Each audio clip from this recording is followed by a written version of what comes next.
तो नमस्कार प्यारे साथियों। दोस्तों मैं आज फिर से लेकर के आ गया हूँ रेलवे ग्रुप डी 16 दिसंबर के पहले शिफ्ट के प्रश्न। तो दोस्तों आपको जो है वीडियो अच्छी लगी तो वीडियो को लाइक करिए यार, चैनल को सपोर्ट दिखाओ दोस्तों, और वीडियो को शेयर जरूर करो अपने दोस्तों में। तो दोस्तों आज को जो है मेरे को कुछ बच्चों ने अपने जो है क्वेश्चन भेजे हैं और उनकी जो है रिव्यू में लेकर के आ चुका हूँ। तो सबसे जो पहला सूत्र सवाल था मेरे पास आया है दोस्तों, वो था जिप्सम का सूत्र। तो जिप्सम का जो सूत्र है दोस्तों वो आपका कैल्शियम सल्फेट 2H2O हो जाएगा दोस्तों। और इसी के साथ ही आप लोग देख पा रहे होंगे कि यहाँ पर जो है कैल्शियम सल्फेट 2H2O हो जाएगा। उसके बाद दोस्तों विरंजक चूड़ के उपयोग और विरंजक चूड़ का सूत्र पूछा हुआ था जो कि CaOCl2 हो जाएगा, कैल्शियम ऑक्सोक्लोराइड। और जो है दोस्तों अगर इसके उपयोग की बात करें हम तो दोस्तों ये जो है मिलान करने के लिए भी आ रहे हैं और एक साथ जो है 3 के 3 भी आ रहे हैं उसके साथ। तो जो है वस्त्र उद्योग और सूती एवं लिनेन के विरंजन में हो जाएगा, लकड़ी के मज्जा और बाउंड्री के कपड़े साफ करने में हो जाएगा, और राष्ट्रीय उद्योगों में उच्चायक के रूप में हो जाएगा दोस्तों। बाकी पीने वाले जल के जीवाणुओं को मुक्त करने के लिए। और दोस्तों इसी प्रकार बेकिंग सोडा भी बहुत इंपॉर्टेंट है जो है सोडियम हाइड्रोजन बाइकार्बोनेट। तो इसका उपयोग कहाँ हो जाता है दोस्तों? स्वादिष्ट खस्ता पकौड़े बनाने में, सोडा अम्ल और अग्निशामक के रूप में, धोने का सोडा का सूत्र पूछा था जो हो जाएगा आपका Na2CO3 और 10H2O। और दोस्तों इसी के साथ इसके उपयोगों को पूछा गया था कांच और साबुन कागज उद्योग में, घरों की साफ सफाई, जल की स्थायी कठोरता हटाने के लिए।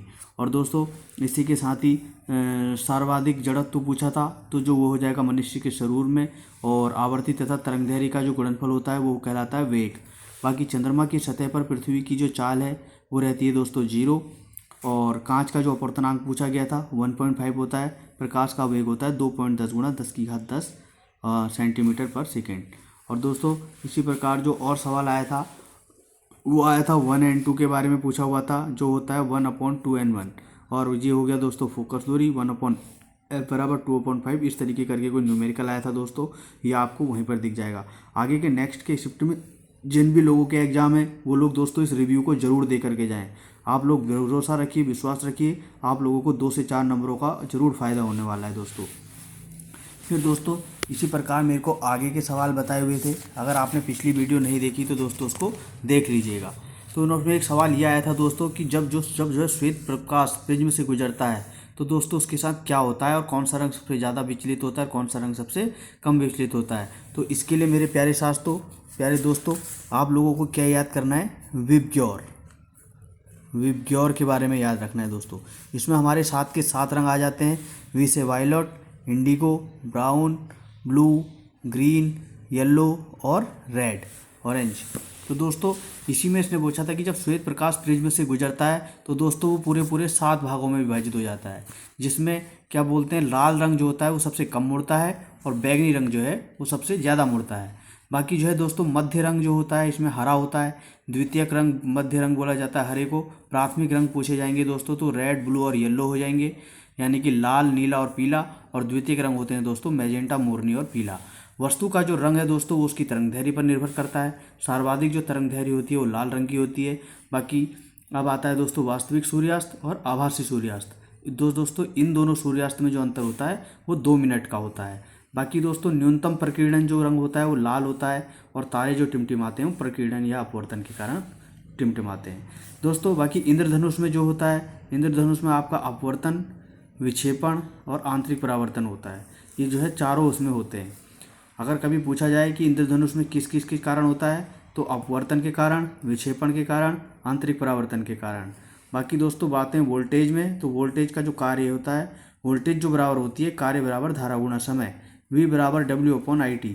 आदर्श वोल्टमीटर का प्रतिरोध होता है अनंत, और वोल्टमीटर को हमेशा लगाते हैं दोस्तों समांतर क्रम में। और न्यूनतम प्रतिरोध होता है लोहे, न्यूनतम प्रतिरोधकता होती है लोहे की, और जो घरेलू वायरिंग होती है उसको लगाते हैं हम समांतर क्रम में। तो दोस्तों और जो सवाल आए थे, एक आया था आवश्यक स्थूल जो तत्व होते हैं वो कौन कौन से हैं? नाइट्रोजन, पोटेशियम, कैल्शियम और आयरन दोस्तों। और फिर जो था पौधों में आवश्यक सूक्ष्म तत्व होता है लोहा, मैग्नीज और तांबा। यूरिया का दोस्तों सूत्र पूछा हुआ था, तो यूरिया का जो सूत्र हो जाएगा वो हो जाएगा NH2CO NH2। ये दोस्तों यूरिया का सूत्र हो जाएगा। और दोस्तों बाकी कवकनाशी के बारे में पूछा हुआ था कि कवकनाशी क्या होता है, वो हो जाएगा हमारा सल्फर। बाकी दोस्तों प्रजातियां पूछने के लिए आ रही हैं, ये आपको एनसीईआरटी 10th की बुक में ही मिल जाएंगी। मछली की प्रजाति है पाम्फ्रेट, मैकल, टूना, मेटकी, सार्डाइन, बॉम्बडेक, प्लेट। और दोस्तों मुलेट हो गई, पल्स्टाफ हो गई, झींगा, कटला, सिल्वर कॉप, रोहू, ग्रास की, कॉमन गर्ल और मृगल दोस्तों। बाकी मुर्गी है, मुर्गियों की नस्लों के बारे में पूछने के लिए आ रहा है, तो मुर्गी की नस्लों में लेगहार्न हो जाएगा, एसिल हो जाएगा। आहार में जो है विटामिन और एक और के जरूरी होता है मुर्गी पालन के लिए। और दोस्तों गाय के लिए पूछ रहा है, गाय की जो देसी नस्ल है वो रेड सिंधी हो जाएगी, जिसको साहिवाल भी कहते हैं, और विदेशी हो जाएगी जर्सी और ब्राउन स्विस। भैंस जो है बॉस इंडिकस और बॉस बुवेलिस, ये हो गई हमारी भैंसों की फसल। बाकी दोस्तों इनकी जो रोग हैं, ये गन्ना हो गया में ग्रासी सूट नाम का रोग होता है, गेहूं में रतुभा और चावल में हो जाता है गंधी नामक रोग। और दोस्तों और जो सवाल मेरे पास आए हैं वह है चुंबकीय बल रेखाएं सदैव उत्तर से निकलती हैं दोस्तों, ये हमेशा ध्यान रखना है, क्योंकि जो दोस्तों चुंबकीय फ्लक्स होता है उसमें दो दिशाएं होती हैं, एक उत्तरी और एक दक्षिणी।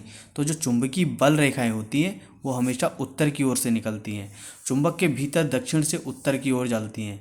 तो चुंबकीय बल रेखाएं वैसे तो उत्तर से दक्षिण की ओर जाती हैं, लेकिन जो चुंबक के अंदर की बात हो रही है, एक जो धारावाही परिनालिका होती है दोस्तों, उसके अंदर दक्षिण से उत्तर की ओर चलती हैं। तो चुंबकीय क्षेत्र की जो तीव्रता हो जाएगी वो हो जाती है सदिश राशि। चुंबक को गर्म करने पर उसमें चुंबकत्व निर्बल हो जाता है दोस्तों। अगर हम किसी चुंबक को गर्म करेंगे तो उसमें चुंबक जो है अपना खो देगा। फ्लेमिंग का जो दक्षिण हस्त का नियम बताता है वो प्रेरित धारा की दिशा बताता है, यानी कि दाहिने हाथ का नियम। और जो बाएं हाथ का नियम है दोस्तों वो बताता है बल की दिशा। एक सुष्टतम चुंबकीय क्षेत्र उत्पन्न होता है दोस्तों परिनालिका के भीतर। विद्युत मोटर का सतत घूर्णन करने वाला जो भाग है वो है दोस्तों कुंडली। और चुंबक की जो इकाई होती है वो होती है मैक्सवेल। लेंज का नियम आ रहा है दोस्तों, वो है ऊर्जा संरक्षण पर आधारित। विद्युत जनित्र होता है वो ऊर्जा का रूपांतरण करता है। एसी जनित्र को डीसी में कन्वर्ट करता है विभक्त वलय व ब्रूसों का उपयोग से। अगर एसी जनित्र है को डीसी जनित्र में कन्वर्ट करना है तो विभक्त वलय व ब्रूसों का उपयोग करेंगे। बाकी सोलर सेल है वो अर्धचालकों से बनते हैं दोस्तों। ऊर्जा का अंतिम स्रोत है सूर्य। पवन ऊर्जा के लिए पवन की गति होती है 15 किलोमीटर पर घंटा। सौर ऊर्जा को सीधे ही विद्युत ऊर्जा से सौर सेल में बदलते हैं। अगर सौर ऊर्जा को सीधे ही विद्युत ऊर्जा में बदलना है तो उसके लिए सौर सेल है जरूरी। अब बढ़ते हैं दोस्तों आगे की साइड, जो मेरे पे और सवाल आए हैं। ऊर्जा के परंपरागत सूर्य क्लास 10th का 14 या 15वां शायद चैप्टर है कुछ, तो उसमें जो है प्रकृति के द्वारा प्रदत्त होते हैं ये ऊर्जा के परंपरागत स्रोत, जैसे कि कोयला, पेट्रोल, प्राकृतिक गैस, जीवाश्मी ईंधन भी नाम बोलते हैं दोस्तों इनको। सौर ऊर्जा का कितना भाग पृथ्वी पर जो है पहुंच पाता है वो 47% है दोस्तों। सूर्य व तारों में अधिक ऊर्जा का कारण है तापीय नाभिकीय अभिक्रिया। मिश्रण जो होता है दोस्तों ठोस प्लस द्रवप्रव गैसों का होता है। लोहे से अगर स्टील निकालना है तो उसमें हम मिलाएंगे क्रोमियम व निकेल। विलयन में विद्युत चालन नहीं होता है CCl4 यानी कि क्लोरोफॉर्म की दोस्तों, ठीक है। अगर क्लोरोफॉर्म का सूत्र पूछने के लिए आए तो आप CCl4 लगा देंगे। संतृप्त व हाइड्रोकार्बन यौगिकों के लिए अभिकर्मक जो है वो है ब्रोमीन जल। NaCl का 31% जलीय विलयन होता है दोस्तों, उसको बोलते हैं ब्राइन। अगर पूछने के लिए उसमें कुछ इस तरीके का आया था कि जो ब्राइन होता है वो किसका 31% जलीय विलयन होता है, NaCl और BaCl और CaCl दोस्तों, इस तरीके के उसमें जो ऑप्शन थे।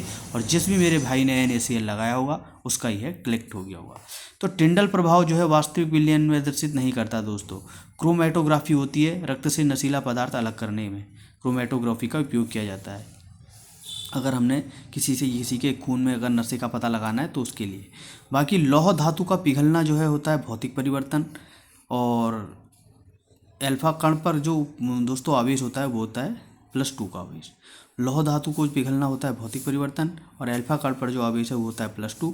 NTP पर दोस्तों 1 मोल गैस का आयतन जो होता है वो होता है 22.4 लीटर। दोस्तों ये इस तरीके के क्वेश्चन जो है डायरेक्ट पूछ लिए जा रहे हैं इस टाइम पर पेपर में, तो आप लोग जो है इस सवाल को इस पूरी क्लास का रिव्यू करके जाएँ। एक तीक्ष्ण गंध वाली गैस जो चूने के पानी को दूधिया बना देती है वो होती है दोस्तों सल्फर डाइऑक्साइड। SO2 जो है इसका फार्मूला हो जाएगा दोस्तों। चलते हैं नेक्स्ट सवालों की तरफ। बाकी परमाणु भार नहीं बल्कि परमाणु संख्या किसी तत्व का मूलभूत गुण होता है, ये जो है दोस्तों मोसले ने बोला था। ऊर्ध्वपातन नहीं होता है NaCl2 सोडियम क्लोराइड में। जल के विद्युत अपघटन के दौरान मुक्त हाइड्रोजन और ऑक्सीजन का मोल अनुपात होता है दोस्तों 2:1। ये सवाल दोस्तों पिछली कई शिफ्टों में पूछा जा चुका है, तो इसको आप जो है अच्छे से याद कर लेंगे। श्वसन की जो क्रिया होती है दोस्तों वो होती है ऊष्माक्षेपी अभिक्रिया। अब दोस्तों ये होती है ऊष्माक्षेपी और ऊष्माशोषी अभिक्रिया। ऊष्माक्षेपी अभिक्रिया दोस्तों वो होती है जिसमें ऊष्मा का ह्रास होता है, और ऊष्माशोषी अभिक्रिया दोस्तों जिसमें ऊष्मा का शोषण होता है, जिसको ऊष्मा की ज़रूरत होती है। अब दोस्तों आता है संयुक्त तत्वों के द्रव्यमान अनुपात। इनको दोस्तों आप लोग बहुत अच्छी तरीके से याद करके जाइएगा। जैसे कि हाइड्रोजन का पूछा था, तो हाइड्रोजन और ऑक्सीजन का अनुपात होता है 1:8। CO2 में होता है दोस्तों कार्बन और ऑक्सीजन का 3:8। H2O में H2S में दोस्तों हाइड्रोजन सल्फाइड में होता है H2 और S का 1:16। और NH3 में होता है दोस्तों N2H2 यानी कि 14:3। ये दोस्तों आप याद करके जाइएगा। बाकी दोस्तों pH वैल्यू पूछने के लिए आ रही है आपका। नींबू का जो pH मान होता है 2.5 होता है, सिरके का 4.0, आमाशय रस का 1.4, सांद्र HCl का 0 और शुद्ध जल का होता है 7। बाकी वर्ग 17 के हैलोजन तत्व भी पूछने के लिए आ जा रहे हैं दोस्तों, तो फ्लोरीन, क्रोमीन, ब्रोमीन, आयोडीन और ए और आर्गन दोस्तों। और बाकी प्रोटॉन प्लस न्यूट्रॉन बराबर होता है परमाणु भार। और एल्युमिनियम का इलेक्ट्रॉनिक विन्यास लिखा है 283 और 8 और 3 8 3 11 और 2 13 दोस्तों। तो एल्युमिनियम का जो है 13 भी होता है। तो दोस्तों इसी प्रकार आ रही है इन्वर्टर की जो बैटरी है उसमें होती है दोस्तों सल्फ्यूरिक एसिड, हाइड्रोजन सल्फेट। और दोस्तों इसका सूत्र भी पूछने के लिए आ रहा है कई बार। बाकी अम्ल सदैव रखे जाते हैं प्लास्टिक के पात्रों में। अग्निशामक का जो कार्य है वह H2SO4 करता है। अम्लीय प्रबलता का बढ़ता क्रम जो है दोस्तों वह है जल, एसिटिक एसिड और हाइड्रोक्लोरिक एसिड। ये है अम्लीय प्रबलता का बढ़ता हुआ क्रम। तो दोस्तों कई बार क्रम लगाने के लिए भी आ जा रहा है। बाकी द्विप्रोटिक जो अम्ल है वो है H2SO4। दंत इनेमल जो बना होता है हमारा कैल्शियम सल्फेट में उपस्थित होती है क्षारीय प्रवृत्ति। जल में जो घुलनशील क्षार है वह एल्केली कहलाते हैं। जिप्सम का सूत्र पूछने के लिए आ रहा है दोस्तों, मोस्ट इंपॉर्टेंट है ये। कैल्शियम सल्फेट और 2H2 जिप्सम का सूत्र है। और प्लास्टर ऑफ पेरिस दोस्तों जो हमारी हड्डियों के प्लास्टरों में भी काम आते हैं। इसमें जो आज आपका आ जाएगा कैल्शियम सल्फेट और हाफ H2O। बाकी दोस्तों बेकिंग सोडा तैयार किया जाता है साल्वे विधि से, ये आप लोग ध्यान रखेंगे। हैलोजन के सबसे बाहरी कोष में जो होते हैं 7 इलेक्ट्रॉन होते हैं। और रदरफोर्ड ने ढूंढा था नाभिक। धनात्मक आवेशिक कण होते हैं अल्फा किरणें। एक परमाणु प्लस 2 परमाणु जो बनाते हैं अणु को। हाइड्रोजन की परमाणु त्रिज्या होती है दोस्तों 37 पिकोमीटर यानी कि 37 × 10⁻12 मीटर। ग्लूकोज का आणविक द्रव्यमान दोस्तों अगर निकालने के लिए आएगा तो सबसे पहले ग्लूकोज का सूत्र आप लोग याद कर लेंगे C6H12O6। तो C12 हो जाएगा, तो C कार्बन का होता है 6, तो 12 × 6 72। और इस तरीके से इसको गुणा करने के बाद ये बन जाएगा 180 mu। तो दोस्तों अभी तक मैंने आप लोगों के लिए इतने सवाल कलेक्ट करे। आप लोगों को कैसा लगा रिव्यू तो मेरे को आप लोग कमेंट में बताइएगा। तब मैं दोस्तों आपके लिए 16 जनवरी तक चलने वाली RRB ग्रुप डी की सारी परीक्षाओं के लिए आपके लिए सवालों का रिव्यू लाऊंगा। आप लोगों को इसके लिए बहुत ज़्यादा फ़ायदा मिलने वाला है दोस्तों। तब तक के लिए मिलते हैं दोस्तों। जय भाई जय हिंद।